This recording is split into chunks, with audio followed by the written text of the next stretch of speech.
I sang the national anthem last night at the Rangers game. To a crowd of 3? Yeah. Oh, man, they have been sucking this season. Yeah. I understand it's injuries, but man. Yeah.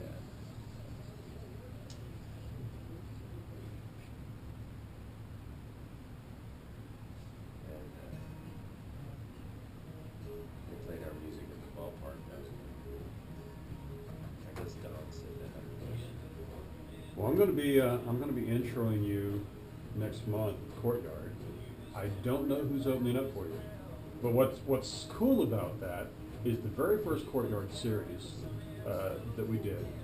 You opened up for Radney Foster on the very first one, and I got to bring you and Radney on stage. But at that point, 3 years ago, you were the opening act. Now you're the main act. That's quite a difference 3 years have made. Yeah, sure. Yeah, I think the next 3 will be even more so, I think. I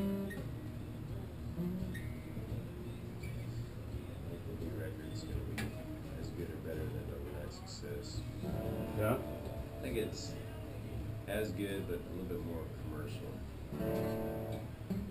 Well, I'm glad you came out with this one, because I remember telling you when you did it for me here that should be a single, and it's cooking the charts right now.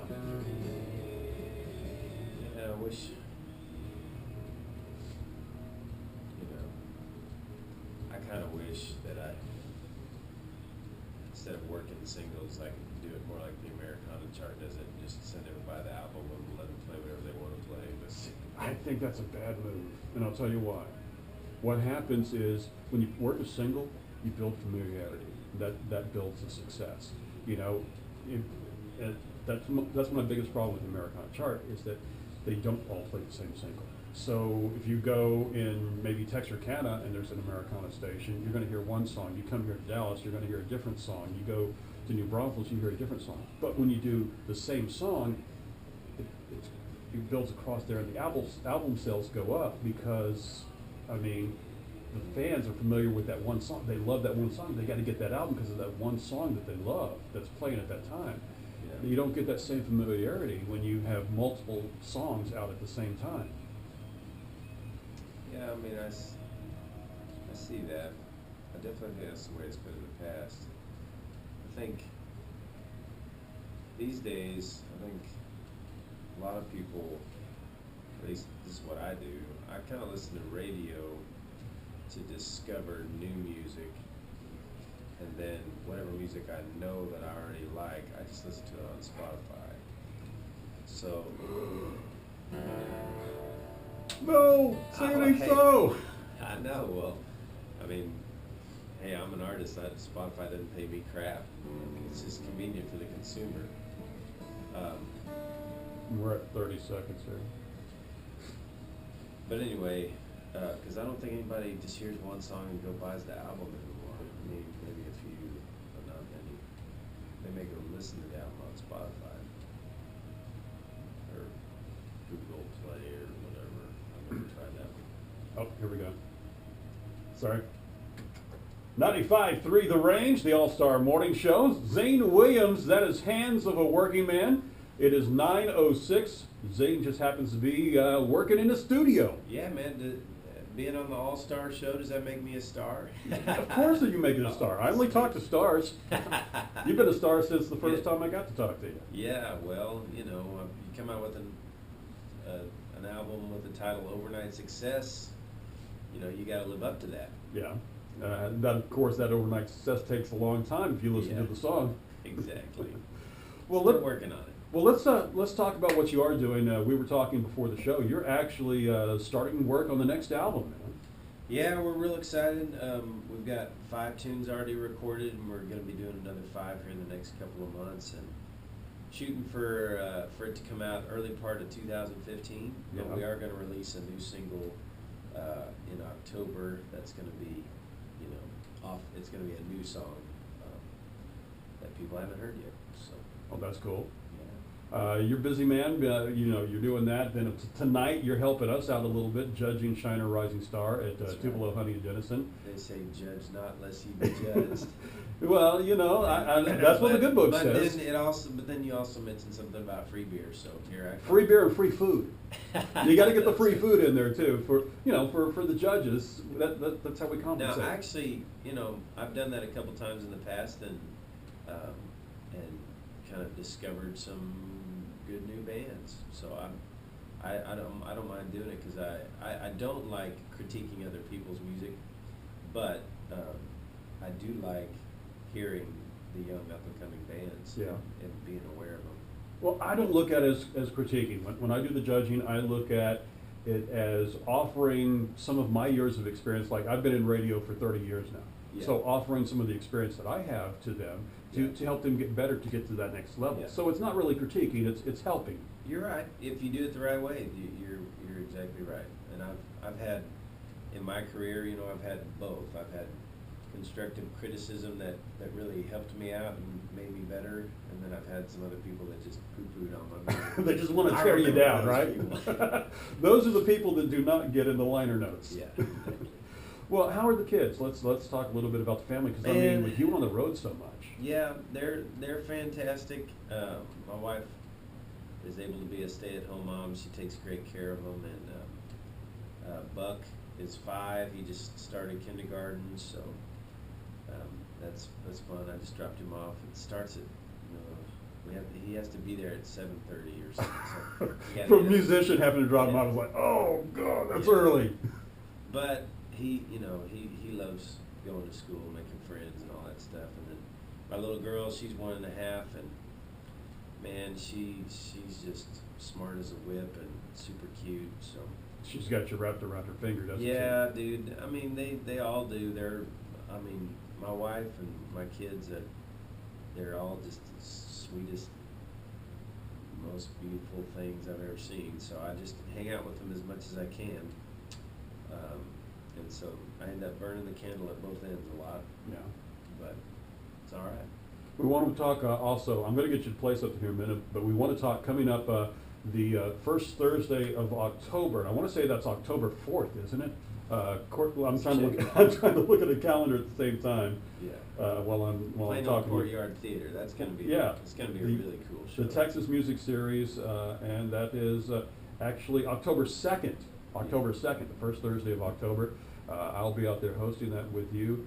And we want folks to get their tickets. They're just $19 Yeah. starting price.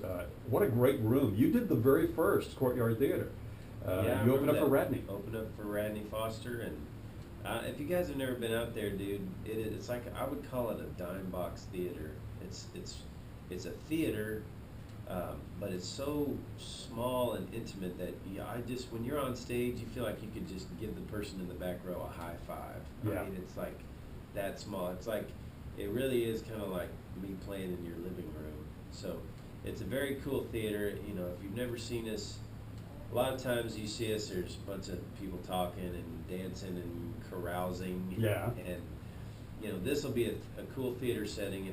Another cool thing about that show is that we're going to do what we call full band acoustic. So it's going to be like upright bass, mandolin, fiddle, acoustic guitars, Cajon? and just a stripped down drum kit. Yeah. Some kind of stripped down drum kit. So it'll be kind of an acoustic, bluegrassy type of set that we're going to do, and it's fun for us. And that's the only full band acoustic show we're doing in North Texas this year. So it'll be It's a once in a lifetime experience. yeah, well, hopefully we can do it more than once in our life. Okay. Well, for us though, and one thing that has changed since that first one that you did, they no longer do the beer in the bottles, so nobody's got to kick bottles like they did during that show. Oh, yeah. It's all in cans. Where so the you bottle rolls all the way down to the front. Exactly.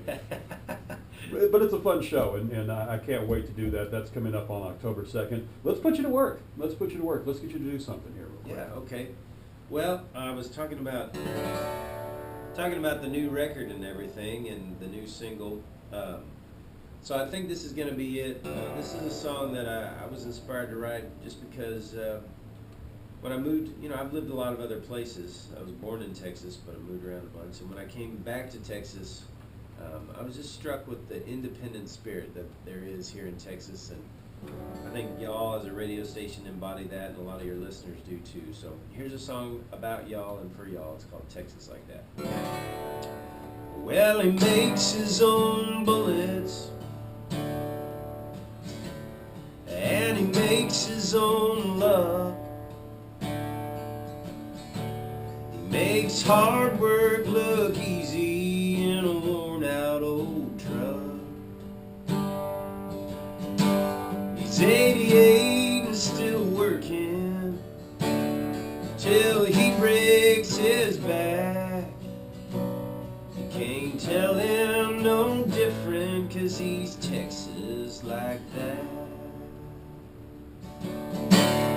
Well, she's good with the horses, and she's good with the kids,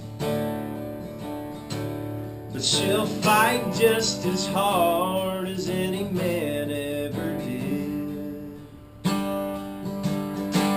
And at the end of the waltz, when you tip her back, she's a beautiful sight, 'cause she's Texas like that.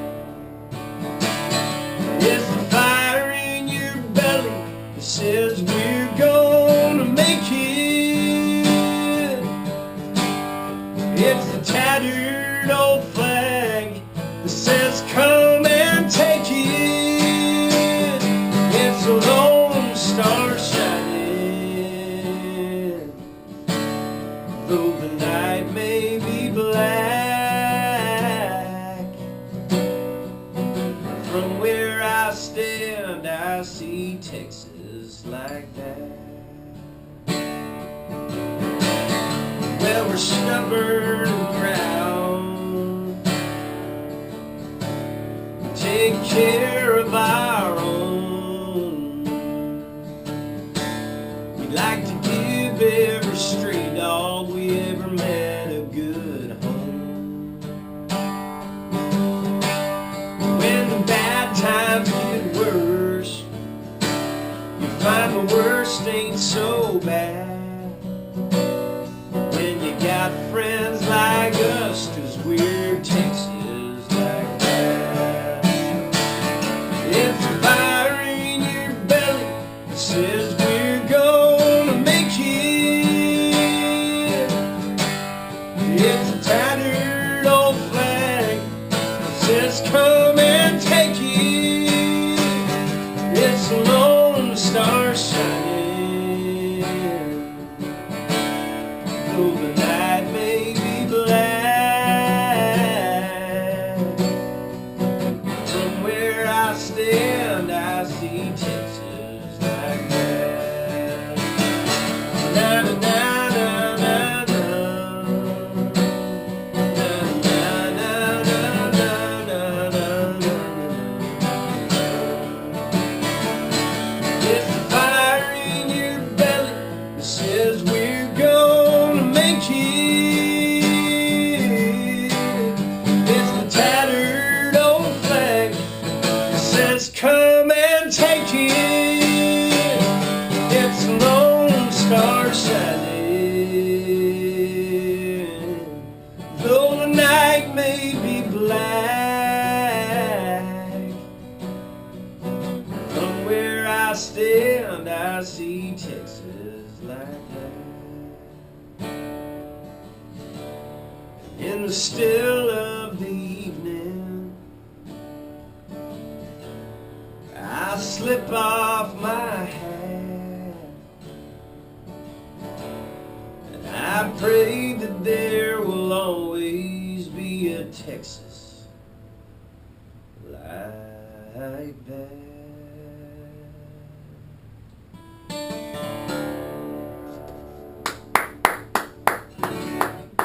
That is awesome, man. I can't wait to get that one and play it on the air. Yeah, dude, we're actually mastering it today, which means we're finishing it up, and so we'll be sending it out to radio here in a couple of weeks. Oh, very Y'all heard it first on the Chuck Taylor All-Star Morning Show. There you go. There you go. Thank you so much for doing that. Before we let you go, Want to do something called 60 seconds with, okay? Rapid pace. I'm going to ask you, you go with it, all right? Bring it on. What's one of your favorite songs? That one I just played. What is something you buy frequently? Toilet paper. What actress did you have a crush on when you were little? Alicia Silverstone. Really? Yeah, yeah. What kind of car do you drive? I drive a Pontiac Vibe, either that or a Van Ford F-350. You ever stolen anything? No. You ever been banned from life from anywhere? No. Worst gig you ever played? It was the freaking doghouse in Mineral Wells, Texas. You didn't have to name names, but that's all right. What was your favorite toy growing up? Favorite toy? I'll go with my He-Man Battle Cat. He-Man Battle Cat, all right. Yeah. What's something, the strangest thing somebody's ever thrown up on stage? Or tossed up on stage? Not really thrown up. Yeah, thrown up. Yeah, I was like, well, chili dog. I think it was the chili dog that threw up. No, I don't. Nobody's ever thrown anything that weird at us. Yeah? Yeah. All right, We're not that famous, I guess. last question. What song changed your life? What song changed my life? I'll just say Garth Brooks' "The Dance," since I'm talking off the top of my head. But man, Garth Brooks was one of the first country artists I heard, because I didn't grow up listening to country. I kind of discovered it later in life, and at the time I had just broken up with my girlfriend, and "The Dance," dude, that song hit home. Tears streaming down your your cheeks when you sang that, when you heard that one? And it made me want to write, songs that have words like that cut to the heart of the matter. You looking forward to his new album? Yeah, I am. I'm excited to hear what it's like. I've heard the single, and It's pretty good. okay. It's kind of interesting. He should I've record one of your listened to it a few songs. times, well, my people in Nashville have been pitching him stuff, and he's actually responded and says that he likes a bunch of it, but none of it's worked out yet. Well, we'll keep our fingers crossed Yeah, then. dude. All right, Zane Williams, new album coming out in hopefully early 2015. Yeah. New single coming very soon, and I guarantee you we'll hear it right here on 95.3 The Range. Let's head out with some Zane Williams. We'll do Overnight Success. Woo! Good morning. Good morning. How are you? How was last night? I'm a little sick. Yeah. Here. It was fun. Yeah? Yeah. Saw a video. I think we done pretty good. They had, when we were singing it as a duet, and they had, when I listened back to people's videos, they had Kylie's mic up louder than mine. And she was mainly singing harmonies, so it was Yeah. like the harmony was louder Yeah. than the lead. Yeah. But other than that, we sounded good. Just the mix wasn't exactly Yeah. what it needed Who was doing it? Not Wes. to be. Yeah, I don't know. Some niggas. Some I don't think rangers anybody. I do? think No. the answer is nobody. Which Yeah, is that why- would explain it.